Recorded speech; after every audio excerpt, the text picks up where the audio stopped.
Құрметті азаматтар, соңғы уақытта кейбір адамдар көлік құралын алкогольдік немесе есірткілік мас күйде басқарған үшін салынған жазаны жоюды талап етуде.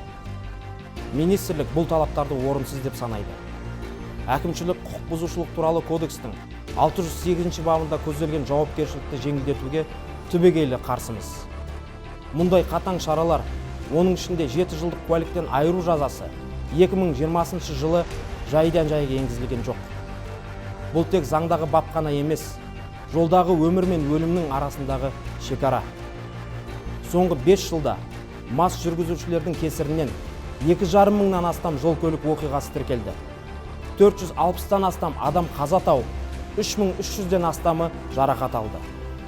Бұл тек жай ғана статистика емес. Бұл қайғы жұтқан отбасылар, жетім қалған балалар, перзентінен айырылған ата-аналар. Мас күйінде көлік жүргізу жай ғана заң бұзушылық емес. Бұл адам өміріне тікелей қауіп төндіретін әрекет. Мас жүргізуші заң бұзушы емес, ол қылмыскер, ол тіпті кісі өлтіруші. Осындай қайғылы оқиғалардың бірі Алматыда болды.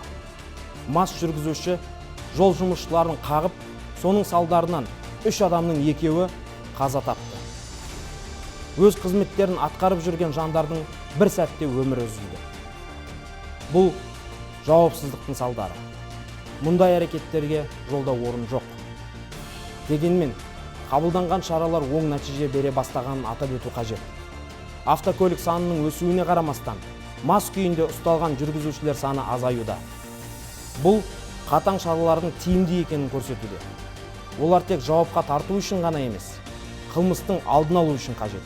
Көптеген елдерде мұндай құқық бұзушылықтар үшін жаза одан да ауыр. Жүргізуші куәлігін өмір бойына алып қоюға, көлікті тәркілеуге дейін барады. Адам өмірі заңды саналы түрде бұзған азаматтардың негізсіз талаптарынан әлдеқайда маңызды. Ішкі істер министрлігі жаза шараларын алып тастау немесе жеңілдету туралы кез келген ұсынысты орынсыз деп санайды.